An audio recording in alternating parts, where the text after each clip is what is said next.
I don't know how you found us, but I'm glad you did. It's the F It Sports Podcast, episode number 20.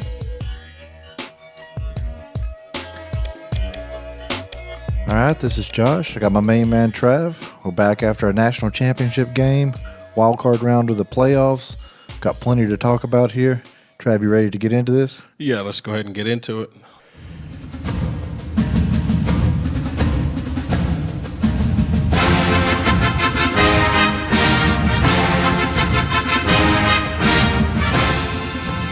All right, we had two teams from the SEC squared off in the national championship game.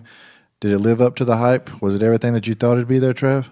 Yeah, this definitely lived up to the hype, Josh. We all know Alabama took this one 26-23 in overtime. Just a great national championship game. Couldn't really ask for more in this one. Gave you just about everything.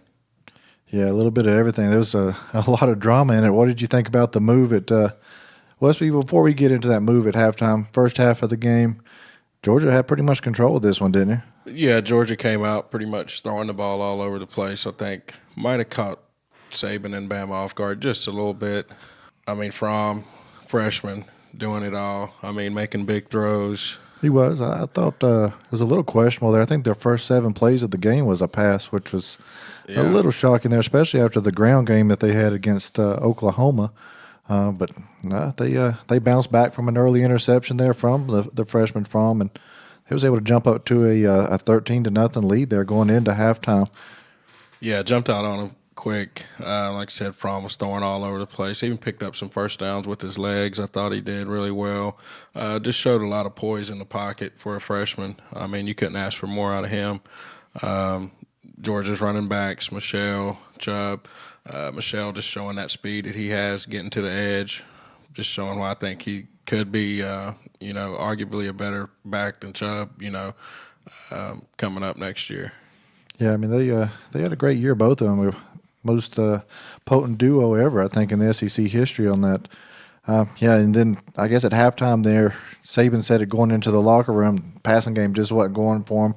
They weren't converting on third downs at all. That was where they was having a whole lot of trouble.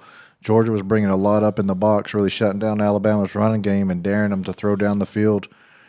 Did you see this move? I mean, how brave of a move is this by Saban to bring in a freshman quarterback to replace out a guy that's got you to the national championship? Yeah, I mean, that's a gutsy move, by Saban, but that's what makes him one of the best coaches we've seen in the college game. But definitely a big move. It basically changed the game.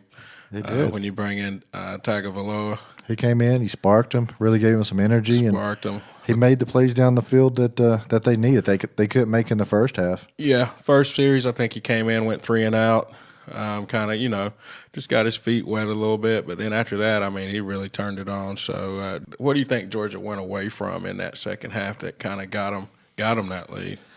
I'd like to see them pound the ball a little bit more. Chubb wasn't as effective as he had been in the past couple games, so they didn't really get him going. Shoney Michelle, he was running pretty good all game long, but I'd like to see him maybe get 5 to 10 more carries, really run the clock out there a little bit more if they could have. But Bama's D was inspired. Made some plays. I think it was Raekwon Davis had a huge sack, had a huge interception. When they're balling out, making plays like that, it's really maybe more Alabama just took it away and outperformed them in the second half. Yeah, I think we saw too much Chubb in the second half out of Georgia. They were trying to pound it, but Bama's defense was just coming downhill too fast. Yeah, a few more quick hitters. Yeah, if they wanted to run the ball so much, I think they should have did that more with Sony Michel, who's a lot quicker.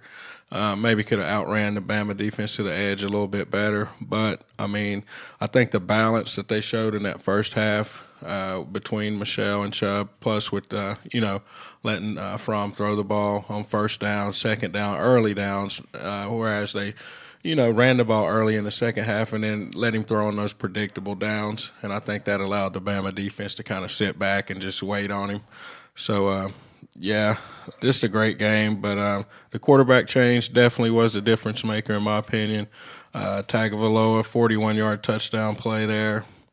I mean, at the end of the game, or in OT, I mean, that was pretty much perfection right there. The way he looked the safety off and hit the guy deep right there. It was a dart. You couldn't have threw that ball any better. I mean, this guy hadn't played hardly at all this year. He played against Tennessee a little bit in mop-up duty. Yeah. Played against Mercer a little bit. But, I mean, I don't know. I kind of question why wasn't he starting the whole season. I mean, that's really what Alabama needed. I mean, I'm no football expert by far, but, I mean, I think my scouting report all year long is Bama gets behind, can Hurd pass the ball, and can he get the ball down the field? We talked about that earlier in the year, earlier in the season. I thought Hurst, he's a leader. He is a leader. He is going to get the job done when Bama is in the game or they have the lead. You can't take nothing away from him. I mean, he got him here. He got him there. Yep. Class act after the game, too. Right. Definitely supported Tagovailoa throughout the whole time there. But, yeah. And, we did talk about it earlier. Could Hurst throw the ball when they had to throw it? And, I mean, basically we saw in that game that he might be one of the best running backs in the country, but he's definitely not one of the best quarterbacks in the country. Right. He can get it done on the ground. Now, there was a little controversy. I don't think it really changed the outcome of the game, but a few people were upset with the calls in the game. Block punt that Alabama had there, that Georgia had, did you see him offsides on that? I think he timed it pretty well. I mean, it was kind of hard to tell. I mean, but you can't really take away from the great play that it was. I mean, it is what it is. I mean, I don't know. Yeah, it probably didn't determine the outcome. I think Georgia got a little bit of break on their long touchdown in the third quarter there. That boy was right on the line, and also he touched a player that was out of bounds. So I think that should have been at least whistled down right there. They was able to get a touchdown out of it. It lived up to the hype. I thought it was a good game. I thought it was really our best two teams in college football battling it out there for the championship. Definitely. What do you think you're going to see out of Hurts next year? Is he going to stay or stick around? Is he going to transfer? What do you think he's going to do? I don't know. I saw some rumors coming around there that he might be transferring. I don't know. He seems like a class act guy. There's some talk maybe he goes down to Lane Kiffin and plays a little bit there. Yeah. But we'll just see how that plays out. Might end up in Tennessee with Jeremy Pruitt. He might. Now, I heard, before this game that Tuga was actually talking about, maybe transferring. He didn't see that he was going to get the starting job there. So I think the dynamic's been flipped there, and maybe going forward in the future here, Tuga's going to be the man there at Alabama. So there's definitely a lot to play out there in the offseason for Alabama. That's for sure. There was a little bit of other action in college football. It'll be about the last that we get to talk about, the 2017 season. Had some players inducted into the Hall of Fame and a couple coaches. We'll just hit a couple of the names here. Some of the big names: Charles Woodson going in, won a Heisman, defensive player that won it there. Ed Reed, Kerry Collins from Penn State, and Calvin Johnson were some of the players going in. And then coaching-wise, looks like Frank Beamer, Mac Brown, they're going in there. You think those guys pretty deserving class on that? Yeah, I think they're all pretty deserving guys there. So some big names going into the Hall. I mean, if you was looking back on that, any of those names strike, which one really seems like the most electrifying player? I mean, I remember the Woodson days at Michigan, the Heisman winner there. So big defensive player, made interceptions. I mean, then they still got him the ball on offense. So he was all over the field. I remember that season that Calvin Johnson there was at Georgia Tech. It seems like he was always on those Thursday night games for them. They're running the wishbone option and then just slinging it deep to Calvin every other play there. He was a beast back in college, that was for sure. But that was a great class, great season. Kind of wrapping up their college football. Was it a good year for you? Good year. It was almost a good year. If the Gators could have been good this year, I think it would have been a great season. Yeah. That kind of hurts as a fan, but overall. As far as a fan, our season was over first game when Francois went down with the injury. But I think you'll see us back next year. Bama beat you all up pretty bad that first game, and it was over after that, right? Yeah, it was a wrap. Well, it was a good season. Looking forward to maybe talking a little recruiting later on in the winter months here, but definitely good way to go out there with that game. But we've got one more league that's still in action. Let's get over here and let's talk about a little bit of NFL playoffs. It's football. I've been watching it for 40 years. 40 years. All right, Josh, we'll get into that first matchup. We got pegged here. We saw this past weekend. Tennessee Titans took on the Kansas City Chiefs. Chiefs had to be favorites going into this game, but the Titans did come out on top. What did you take away from that one? I mean, it was a huge win in Tennessee's short history in the league there. They went out on the road, Kansas City. You don't really win too many out there in Arrowhead. They got down in this one, too. What were they down, 21-0, something like that? 21-3, something like that. Yeah, I mean, they were down bad. It didn't look good at all for them. And then, I don't know, something happened to the Chiefs. They forgot to give the ball to Hunt on the ground, let him back in the game. I don't know. It was shocking there. You got your quarterback from Tennessee throwing touchdowns to himself to win it. Yeah, I mean, so you got Mariota. I think he went to the same school as the guy that just won the championship, same high school that the Did he? dude from Alabama just won the championship for. So, yeah, him and Tui.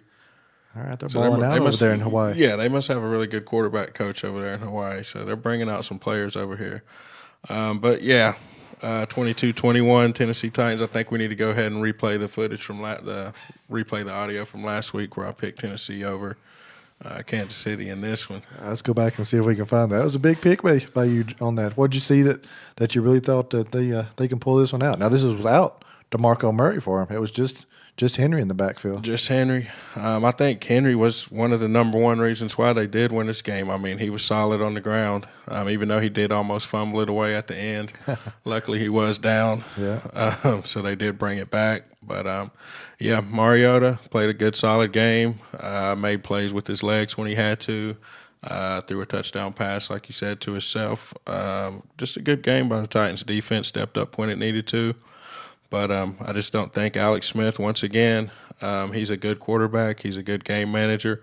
But when it just comes down to winning the big games, he just, for some reason, can't get it done. So you wouldn't put him as a franchise quarterback? I mean, if you want to be a solid team and, get to the big game but not win the big game, that's who you want. But if you want to take it to that next level, you need a little bit. So there's quarterbacks that are up here at the top tier, and Smith's shown some skill, maybe that he could scratch the surface there and get into it a little bit. But and it's the same reason he got shipped out of San Fran. He could get him there, but he just could never win the big game. So I think Andy Reid's been a good coach for him. He's elevated his game a little more, but. I don't know if we'll see Alex Smith in Kansas City next year. There was some talk about maybe trading him out of there. So, definitely had to see what happens there. Titans win this game. They get rewarded. They get to go to New England to play their playoff game there. Jumping over to the next game, this was the one that I thought was going to be the most entertaining out of all four of them. The Falcons taking on the Rams. This really wasn't that good of a game to watch. No, it never was really close. I mean, never as close as the score indicates here. But this was a pretty boring game overall, actually. I mean, yeah, it really was. I mean, the field was horrible out there. I don't think I've ever seen an NFL game where that many guys were slipping on the field.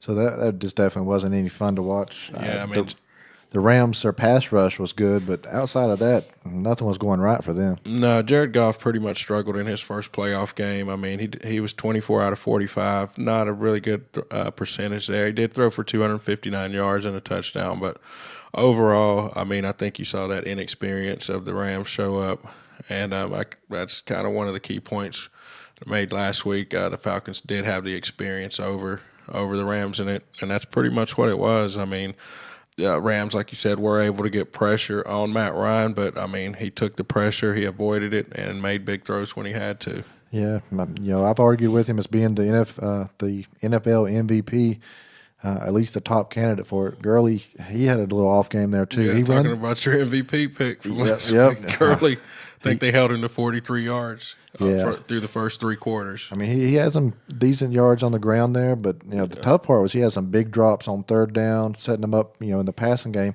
he was targeted 10 times and only had 4 receptions out of those 10 targets.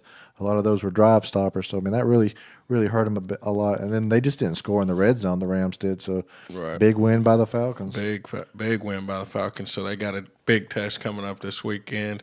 I know a lot of people in Atlanta are anxious to see this game coming up against your Eagles. Yep, we'll break that one down here in just a minute. Yeah, we got a few listeners down in the ATL, in the ATL area, ready for that one. So it's going to be a good one. We'll have to see what's going to happen in that one. Now, if you like defense, the Jags and Bills game was good, but if you wanted to see a little bit of offense, it just definitely didn't show up down there in Jacksonville for this one. 10-3, Jags get the win on this one. Anything to really take away from this game, Trav? Yeah, this game set football back about 30 years. It was definitely a defensive struggle. I think it was 3-3 at the half. Just another pretty boring game. You really hate to see these type of games in the playoffs. These are supposed to be the best teams facing each other, so just not really what you want to see out of a playoff game. But, Blake Bortles, when Blake Bortles has more rushing yards than passing yards, it's not a good game. He's maybe the second coming of Michael Vick. No. It was a tough game to watch. The Jags, they really didn't get their rushing game going at all. Bortles led them in rushing. Able to do just enough. They sneaked a touchdown out there in the third or fourth quarter there. Finally put a drive together, and got him a touchdown there. But, did enough to get by to the next round. So, I don't know. I just don't – that's another quarterback. I don't know if he's going to be around next year for the Jags. I don't know. I'm not going to dog him. Can you name a starting wide receiver for the Jaguars right now? I cannot. So, the talent – he's got a good backfield around there, but the wide receiver spot, they had some huge injuries this year. Marcus Lee got hurt. Robinson got hurt. Who's the other guy? Hurts. He got hurt. So, they had some big injuries this year. I think that really hurt their passing game, limited what they're able to do on offense. But it's going to be their defense. If that can carry them, they're going to go into Pittsburgh and take them on in a second-round matchup. The last game we saw on Sunday had the Panthers taking on the Saints. That was another big game. Great matchup. Cam Newton against Drew Brees. What'd you see in this one? I had in my notes definitely this was the best playoff game to watch. I really enjoyed it.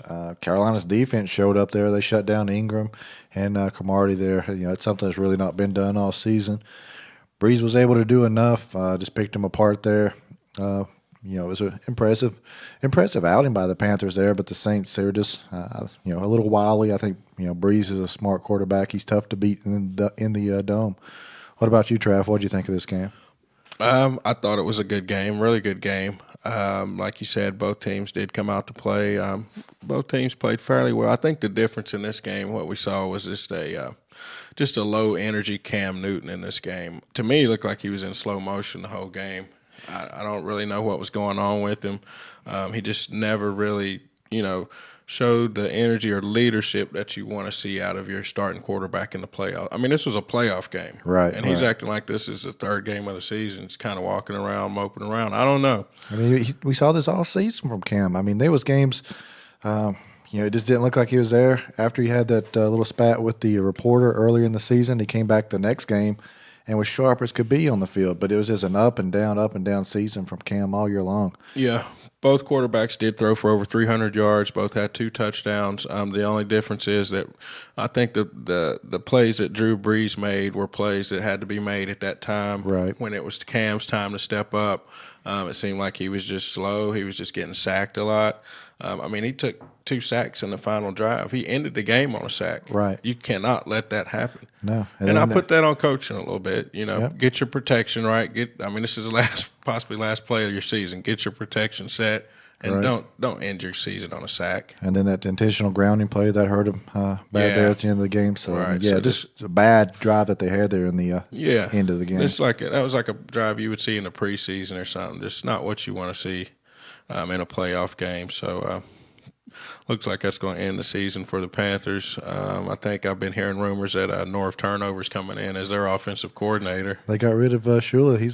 He's gone now. It's kind of interesting to see it because I think the playbook Shula was able to put in there over the years, he's really fine-tuned it to a good offense that matches up with Cam. Well, the thing about it is Norv Turner that's who taught Shula that system. So they said, okay, if Shula can't teach this system to Cam, let's bring in the guy that actually created this system. So the king of the assistant coaches there, Norv Turner, bring him in. Yeah, bring him in. So we'll see if he can take Cam's game to the next level. So that means that we're going to have the Saints going up to Minnesota in their matchup there. So we've got the second round set. A lot of big games. Second round is set. Before we get into those games, we had a text message that was sent in to us by Melissa. She had a first question there was, who do you think is going to go to the Super Bowl? So let's break down these games here first, and then we'll put our 2 teams that we've got in the Super Bowl out of who's left. But her other question was there, also, who do you think is going to win between the Falcons and the Eagles? So, Trav, go ahead and get into that. All right, so Falcons at Eagles, another Battle of the Birds matchup here. 6 seed Atlanta taking on number 1 seed, your Philadelphia Eagles. Who's going to win this game? It's kind of a toss-up for me. This is one that's going to be kind of hard to call. I think it's going to come down to the quarterback play. Okay. Quarterback play of course, Nick Foles, who, has been limited in action this year, came in late in the season. Hadn't had as much time to prepare as, Matt Ryan has, who's been a starter all season. I think Foles is going to have to come out and play mistake-free ball, basically, for them to win. Put it on their defense a little bit. This could be a game of field possession. Right. Field possession and big plays. So I do think Atlanta has a chance to win this game. Like we said last week, they do have the experience. They have been here before. The Eagles are known dropping the ball, in the first or second round of the playoffs. Right. We'll have to wait and see on that one. All right, Josh. While I'm thinking about who I'm going to take as my winner in this one, tell them a little about what you feel about this game. Well, first off, it's Philadelphia's the number 1 seed. They're not getting any love. Vegas has got them as a 3-point underdog on this game.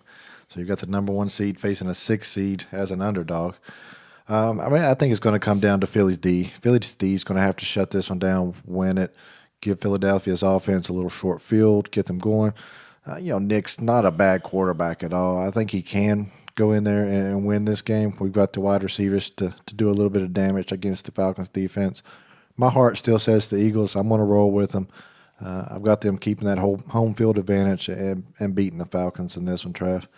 Does that convince you? You going to? So you're going. You're going to go with your Eagles. I got you. There's no other way I can go about it. Atlanta's got a good team. I think Atlanta's getting fired on all cylinders late in the year, which you want to see. But I'm going to go with the Philadelphia D stepping up big and shutting them down. All right. I'm going to go with ATL. All right. I feel like the ATLians are really starting to click right now. Matt Ryan, he showed me a little bit in that last game. He can face the blitz. He can stand in there and make throws and kind of avoid that pressure. And that's kind of been the knock on him, slow-footed Matt Ryan, doesn't really have the big arm to get the ball down the field every time. But I think I'm going to go with Atlanta on this one. All right, so that's our Saturday game there at 4:35 on NBC. We're going to see Atlanta taking on Philadelphia. Trav's got the Falcons. I'm still rolling with my Eagles all the way. Atlanta defense is going to make a big play in this game. Okay, all right. So it's coming down to the D from Atlanta. All right. So the other game there on Saturday, that's going to be New England playing Tennessee. Tennessee's getting less love than Philadelphia is. They're a 13-point underdog, maybe a 13.5-point underdog. Any chance they go up to New England and get a win there? No. It's basically that simple, right? Yeah, I rode with Tennessee last week. I did feel they had a chance to beat Kansas City, and they did. But now this is a whole different ball game. You're going up against MVP candidate Tom Brady. The system quarterback. We'll get into that a little bit later. But, no, Tom Brady versus the Tennessee Titans. New England will win this game. I agree with you. I think Tennessee's their ground game. They can get that rolling. I think they'll be able to get a lot of yards on the ground, maybe punch in a couple scores.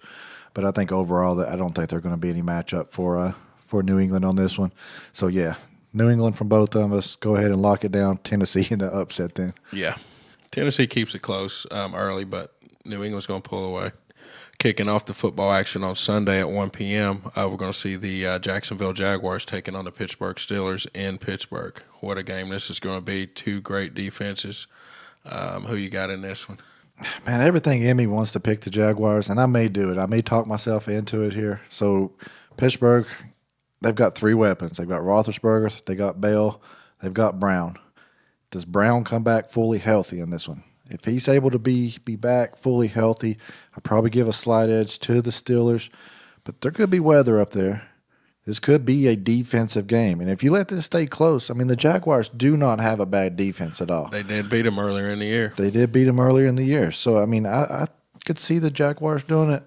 I'm going to go ahead and go out on a limb. I'm saying the Jaguars go ahead and upset Pittsburgh right here in this matchup. Okay. I hate to say it, but I think Pittsburgh's going to take this one. I'm real close to going with Jacksonville on this one, but I do feel Ben Roethlisberger and the experience that they have at all the skill positions with Le'Veon, Antonio, and in that defense, I just feel that they're going to be too much for Jacksonville and that anemic offense of Blake Bortles. Yeah, I mean, if it comes into a shootout or they really get that offense rolling, I don't think the Jaguars can keep up with them. I'm just hoping for a defensive game in there. So I think that's a good pick. No, defensive battle, yeah. It could come down to that. I just don't know. Like I said, Fournette, if they can get the ball to Fournette and, run the ball well, right. take some of the pressure off Bortles, I believe, they might be able to keep it close. But like I said, I just feel like I haven't went with Pittsburgh too many times this year, but I'm going to go ahead and go with them in this one. You're starting to become a New England and a Pittsburgh fan there. All right, so our last matchup there in the playoffs, that's going to be Sunday at 4:30. We're going to have New Orleans at Minnesota. They're traveling up there, a dome game. Weather's not going to be a factor. Minnesota's the favorite in this one right here by the Vegas line by 4 points. It's a good defense by Minnesota. Can they slow down that high-powered Saints offense? I don't think they're going to stop them, but they may slow them down. As you said, they may slow them down just enough to get that win. Drew Brees, still tough.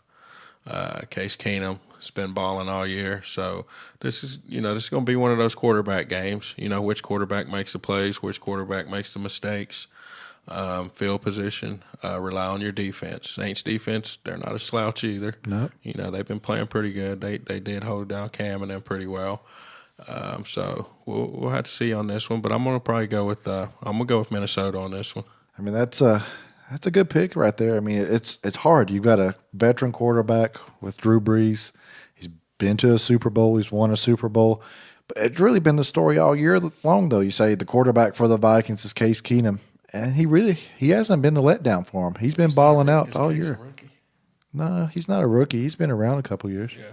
So I mean, he's a rookie to the playoffs. He's a rookie to his playoff. This is his first playoff start there. I think he's been impressive all year long. The Vikings defense is good. I don't think you're going to get them to shut down Ingram and Cromartie 2 weeks in a row. So I mean, I do think the Saints are going to get that one rolling. I think this is going to be a shootout. Probably comes down to who's got the ball last. Man, this is a tough one to pick. I think this is our best matchup. Going to be the best game. I don't know. I guess I'll stick with the Vikings on this one too. I think they're going to win at home there. So a big win for the Vikings in this game. Yeah, I just think with the Vikings defense backfield, Rhodes, some of those defensive backs they got can really lock you down man to man. And I think, kind of throw that timing off that Brees likes to have. Drew Brees likes to keep his rhythm. He's a rhythm quarterback, right. Hit his back foot, like releasing the ball, I think the man-to-man defensive style that Minnesota's going to play when they bring those safeties down, I think that's going to really affect Brees.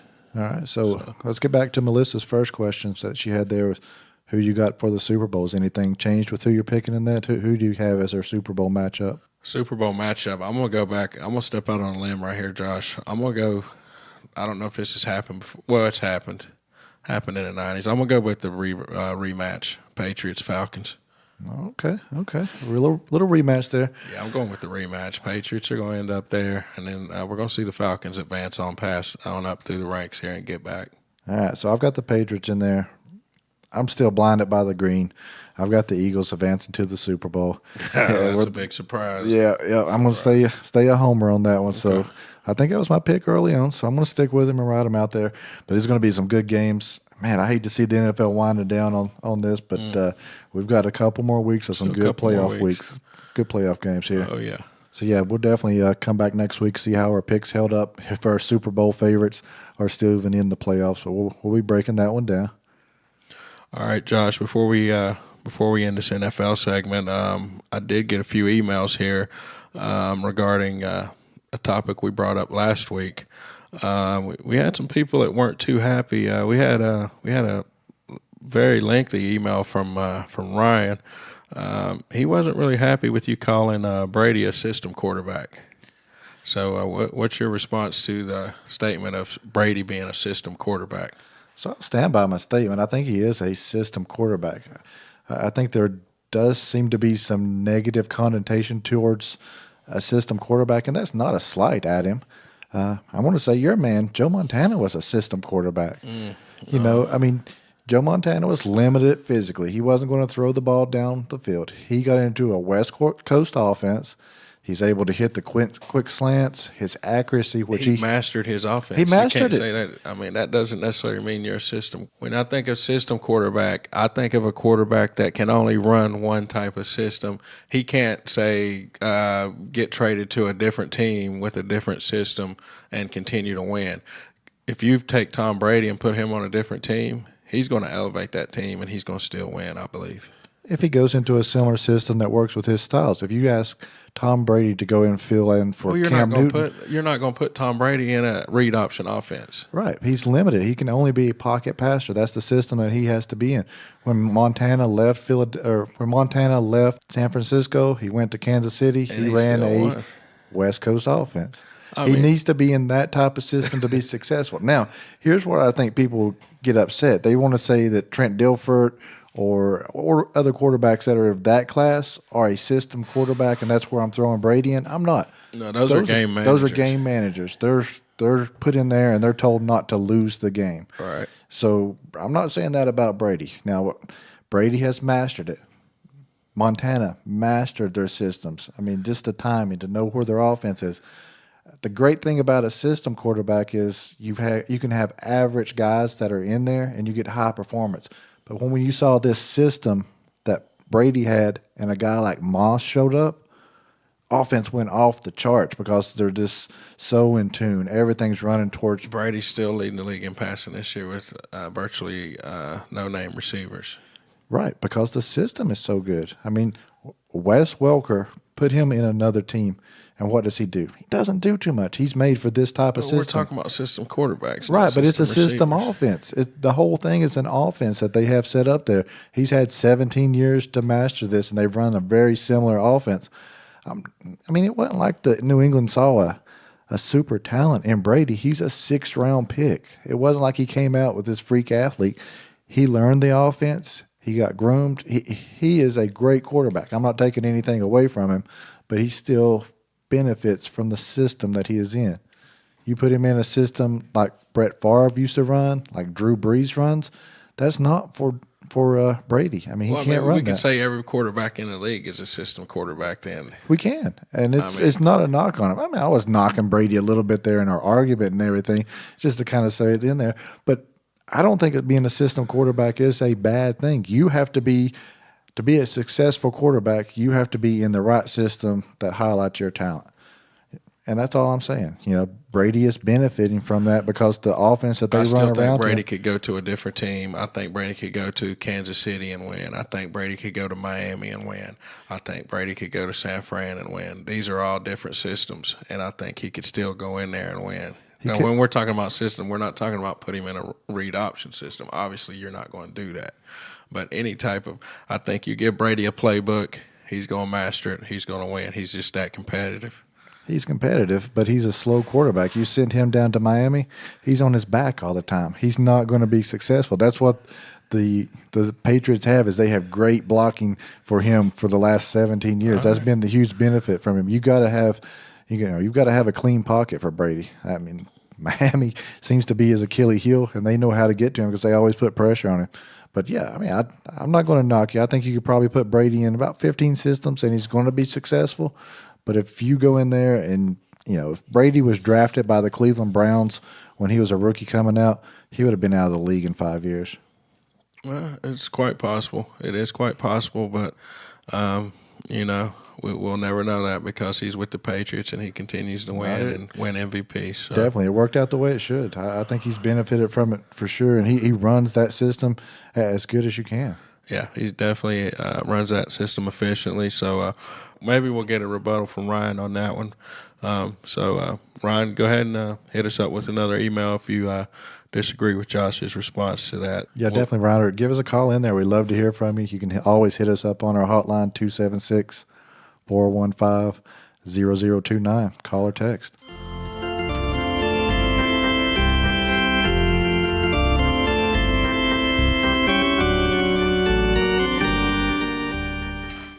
What is that noise, Trav? What is that? Is that a little baseball time? Yeah, it looks like we got some baseball action here a little bit. Yeah, we've got the Hall of Fame vote is coming up very soon. They're going to announce what the class is for 2018. I've got you a sample ballot. I think you went ahead and filled it out there. Who do you have? You can pick up to 10 players here. Who do you have on your ballot as getting into the Hall of Fame? Well, I didn't pick 10 because I don't. You don't have to. You don't have to. I don't really know 10 of these baseball guys. Well, that's a great thing. I mean, as a casual fan, which one of these players really stands out? I did pick three. Who you got? Let me see here. My first ballot for the 2018 Baseball Hall of Fame is going to go to my man Gary Sheffield. Okay. This was a player from back in my day. This guy, he was a 9-time All-Star, was a World Series champion in 1997, 5 Silver Slugger Awards, and even got him an MLB batting championship in 1992. So I played with several different teams. I probably remember him best, when he was with the Brewers.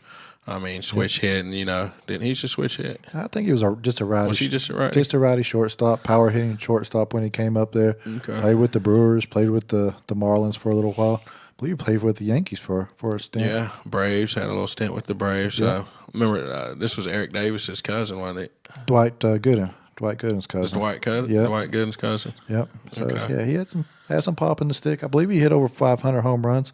So a worthy candidate to get into the Hall of Fame. I can see that vote. Okay. My next Hall of Fame vote's going to go to my man Chipper Jones. Played all 23 years with the Atlanta Braves. Yeah, I don't think anybody's going to argue with this one. I think it's going to be interesting to see actually how high Chipper's vote count is.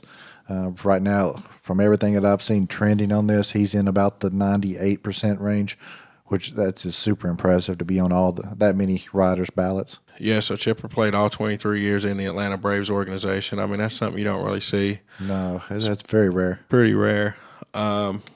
I mean, he batted over 300 for his career, 303, over 2,700 hits, 468 home runs, 1,600 RBIs. I mean, you're in the playoffs all the time with those Braves. Yeah, the Braves were popping in. I mean, he had 8 All-Star appearances, won the World Series in 95, NL MVP in 99.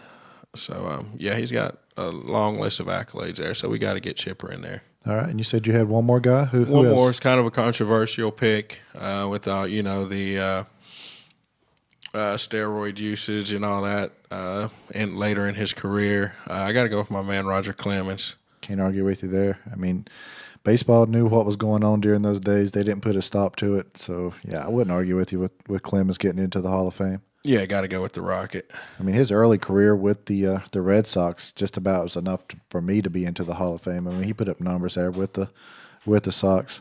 Yeah, you didn't want to face him. My ballot's pretty close. I mean, I've got a couple of the guys that you've got in there. I only had 1, 2, 3, 4, 5. So I've got 5 guys that I put on my ballot. Okay. Barry Bonds. I mean, yeah, he probably used PEDs. It's safe to say he did use them. Yeah, his head got bigger. Yeah, but I mean, baseball, like I say, they didn't stop it. He's your home run king. The numbers that he put up late in his career, if there's a Hall of Fame, I think he's got to be in there. I've got Roger Clemens in there. Vlad Guerrero, got him getting in. Chipper Jones, putting a DH in there with Edgar Martinez, and then one other guy, Jim Thome. Big power hitting guy. He's up near 600 home runs for him. So I think I see him getting in there. You didn't put the local guy Billy Wagner in there? It's tough, man. I think it's tough for a closer. There really hasn't been a huge standard to set in the Hall of Fame. There's a couple guys that get in with the riders, but for a closer to get into the Hall of Fame, that's really tough. I think he deserves some consideration, but I don't know. I think it's just right now it's hard for me to put any closer that just specializes in a couple innings in a baseball game. So yeah, that's who I've got going in. Some of the trends that I've seen right now, there's a couple sites out there that track some of the public votes that are in there. They've got Chipper, Vlad, Thome, Edgar, and Hoffman getting in right now. That are above the line that's needed. So Trevor Hoffman would be a closer that gets into the Hall of Fame. I think that announcement is the end of the month, so won't be too much longer. We'll know who's getting into the Hall of Fame.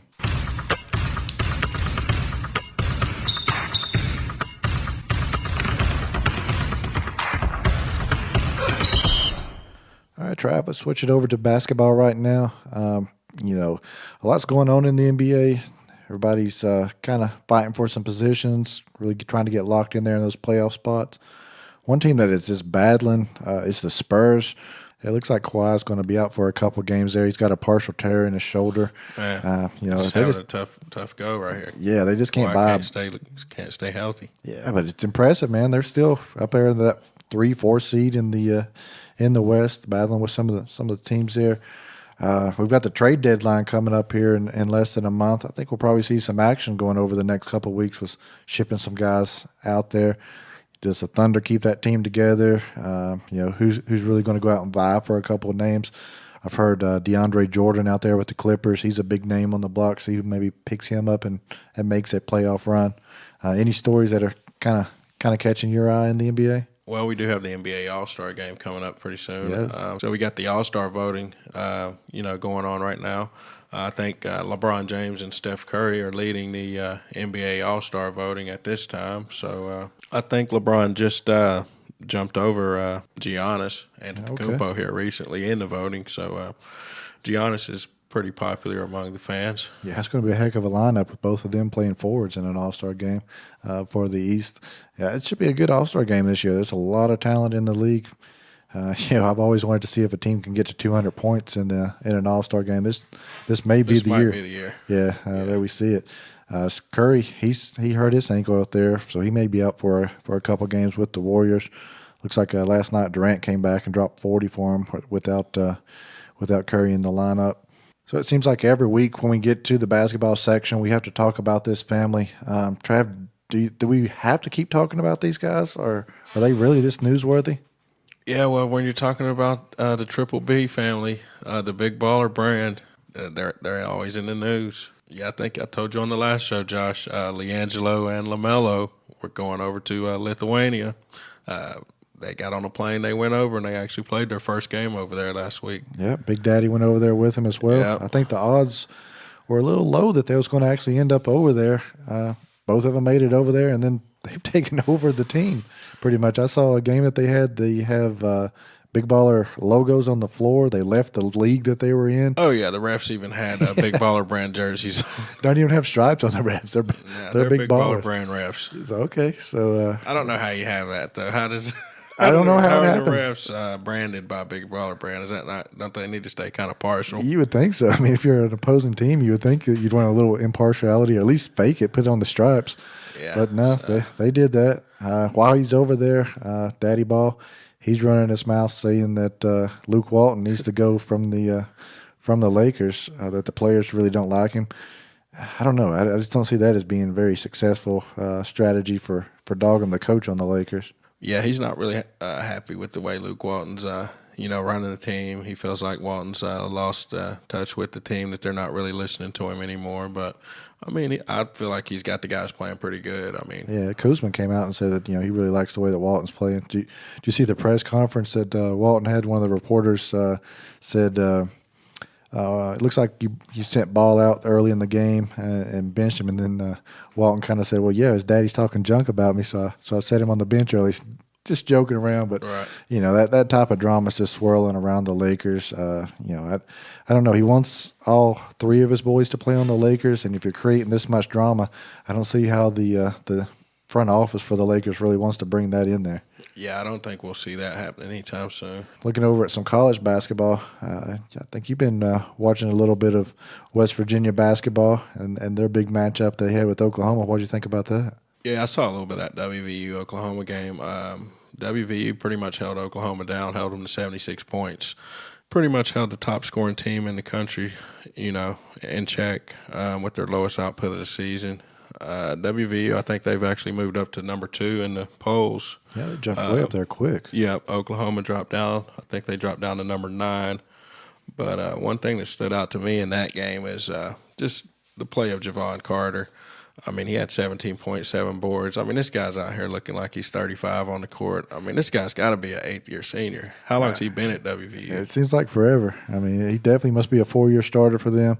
He played a critical role there with Huggins and his days at West Virginia. That was kind of surprising when I saw the AP come up there. I hadn't been following too much of West Virginia's basketball this far in the season, but 14-1, they're playing good. Like you say, had a big win there. Number 1 team keeps flipping and flopping quite a bit. Michigan State was up there last week. They took a loss. We've got Villanova back atop the polls there. So Villanova, West Virginia. Virginia at number 3, so Yep. home state team there representing a little bit. Yeah, they always play some good ball there. They're getting ready to get into the thick of the ACC action. We'll see if they hold up there. Michigan fell to number 4, Purdue. Wichita State's still in there. I saw Duke play last night. They had a 30-point win, but they looked a little sloppy in it playing against Pitt. But Duke, they're hard to do anything with. Bagley, the third, man, he is a monster. So, yeah, we're getting into conference play. College basketball is rolling. Any other stories that you wanted to talk about there in college basketball? Yeah, I still got my eye on Trae Young. This guy out in Oklahoma, man, he's really been balling out. We're seeing a lot of comparisons to him and Steph Curry, just with the way he shoots the ball, the way he handles the ball. I do feel like he's a little bit better passer than Steph was at that stage in his career. Yep. And he really works the pick and roll well. He's really nice with it out there in Oklahoma. So I think they played Texas Tech. I think his dad was a former player at Texas Tech, so there was a little be a good matchup there. A little trash talking rivalry going on there. And I think when he declared to Oklahoma, he said Texas Tech needed a few more players, so that's why he was choosing Oklahoma. So they ended up beating Texas Tech, but it was a real good game also. Yeah, this kid's got talent. I'd say probably right now, if you compared him, he's a little bit ahead of Curry where he was. Curry there was at Davidson. Yeah. Kind of was about his junior year that Curry started getting onto the big stage. But this guy's doing it as a freshman. Very, very efficient, 3-pointer.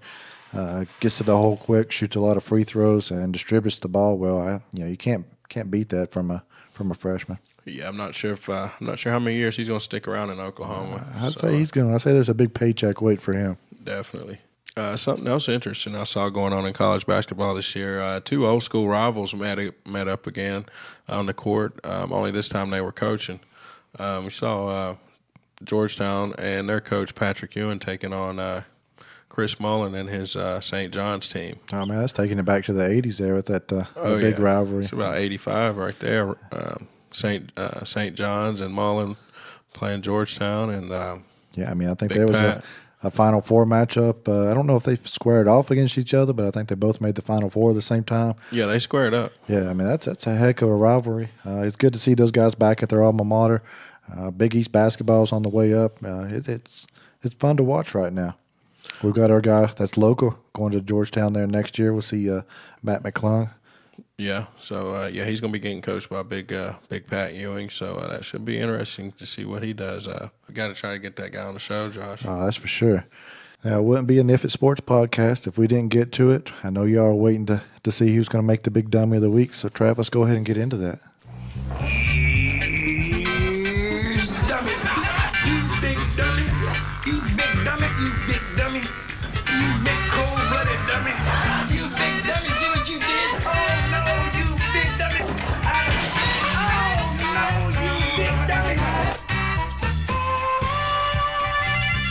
All right, Josh, we got to give this week's Big Dummy Award to the Alabama special teams player, number 48, that I'm sure everybody saw on the field, Mekhi Brown. So, as we all know, Alabama completed a huge comeback in that game, beating Georgia in overtime to win that national championship. But this all might not have happened for this one player. He came out Mekhi Brown. Halftime hyped up there, didn't he? Yeah, he was pretty hyped up. So, linebacker Mekhi Brown could have hurt Alabama's chances when he was flagged for punching an opponent coming off the field there. Yeah, that's never smart to punch a guy. Yeah, so they did get flagged. Luckily, he was not thrown out of the game. But later on the sideline, Brown was seen caught by cameras attacking the coach, trying to get at the coach. So Lucky Saban didn't throw him out of the game. Yeah, so that's 2 big reasons right there. He's going to get this Big Dummy of the Week award. Luckily, he wasn't ejected because he did make a pretty big tackle on that last on one of those kick returns that pinned Georgia back deep. So he turned into Nikita Koloff and hit him with a Russian hit him with icicle. the clothesline on that tackle. Yep. So we got to hit Mekhi Brown with the Big Dummy of the Week award. You big dummy. All right, Trav. So it was great to talk about a little bit of football at the end. Mekhi was definitely hyped up about that. I'm still hyped up a little bit about that national championship game. It was a good one. It definitely was. But that's about it for this week. So, Trav, you want to roll up and get on out of here? Yeah, we'll go ahead and close this one out, Josh. Thanks for listening, and if you enjoyed the show, please help us out with a subscribe on your favorite platform. To find all our listening services and social media accounts to follow, check out our website, ifitsports.com. Select the Listen to Podcast link from the top menu. And remember, if it's sports, We're talking about it.